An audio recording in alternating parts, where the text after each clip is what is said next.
Partout dans le pays, les élus locaux des quartiers et des villes populaires savent combien les problèmes d'insécurité, de délinquance, de trafic sont un véritable poison. La sécurité est la première des solidarités et un droit fondamental qui doit être garanti à tous nos concitoyens, quel que soit leur lieu d'habitation. C'est un service public qui ne peut et ne doit pas être vendu à des sociétés privées comme le prévoit la loi Sécurité globale. Je défendrai donc la création d'une véritable police nationale de proximité avec le recrutement de 30 000 agents de terrain formés et bien encadrés, correctement rémunérés et 10 000 agents administratifs. Les transports publics sont essentiels à la qualité de vie, à la cohésion sociale et territoriale, au développement économique et à la protection du climat. Pendant la période de pandémie, il y a eu beaucoup moins de voyageurs à cause de la crise sanitaire, donc moins de faits de délinquance, mais ramené au nombre de voyageurs, les chiffres sont en hausse. Le nombre d'agressions de voyageurs est passé de 1,1 à 1,4 par million de voyages entre 2019 et 2020.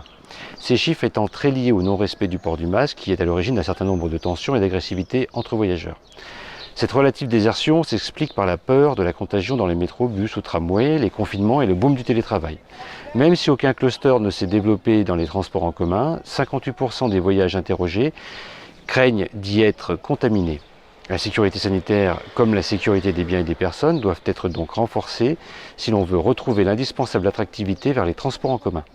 Député, je défendrai la création, pour les agglomérations qui en sont dépourvues, des patrouilles de policiers et de gendarmes dans les transports en commun sur l'ensemble du territoire national et le doublement pour les autres. La généralisation de la vidéoprotection pour dissuader les auteurs et faciliter le travail d'enquête en cas d'infraction, la mise en place d'un numéro national direct et dédié entre les opérateurs de transport et les centres d'information et de commandement de la police nationale et les centres d'opération et de renseignement de la gendarmerie nationale pour une prise en charge plus rapide.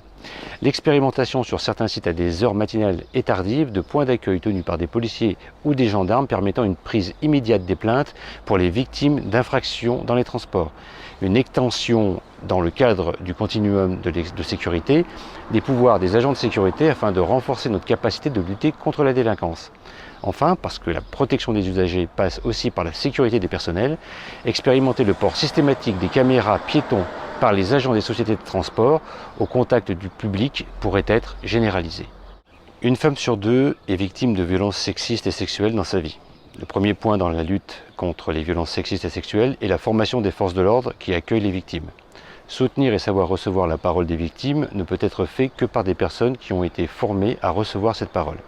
Faire de la prévention dès le plus jeune âge pour limiter le comportement violent dès l'école est aussi une condition essentielle. Mais aussi investir une partie de ce milliard d'euros dans l'ouverture de places d'hébergement supplémentaires pour les femmes victimes de violences. Pour rappel, 220 000 femmes sont victimes de violences conjugales chaque année. Ce milliard d'euros permettrait d'avoir une enveloppe concrète pour amoindrir le décalage entre les politiques publiques et la réalité des violences. Dans un contexte où des adolescents et de jeunes adultes sont tentés par la voie de l'extrémisme violent et du fanatisme, il est essentiel de déployer une politique de prévention de la radicalisation globale pour lutter efficacement contre certains facteurs de risque. Cette démarche doit ainsi nécessairement associer tous les acteurs éducatifs pour être efficace. Enseignants, représentants associatifs, mais également éducateurs et animateurs. On entend par radicalité identitaire les actes ou les faits qui transgressent les règles établies et qui peuvent aboutir à la violence politique.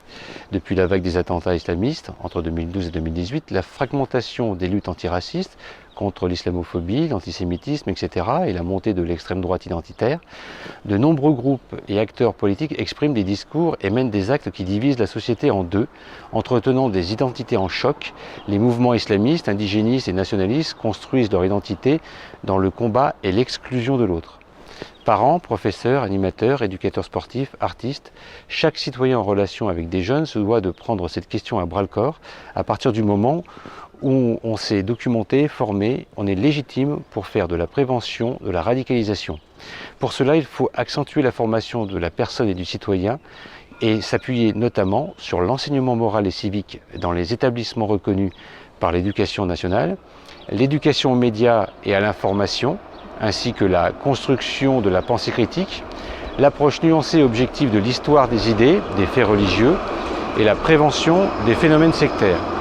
renforcer les groupes d'évaluation composés des responsables départementaux de la sécurité intérieure, de la police nationale et de la gendarmerie, afin de mieux évaluer et analyser les situations transmises.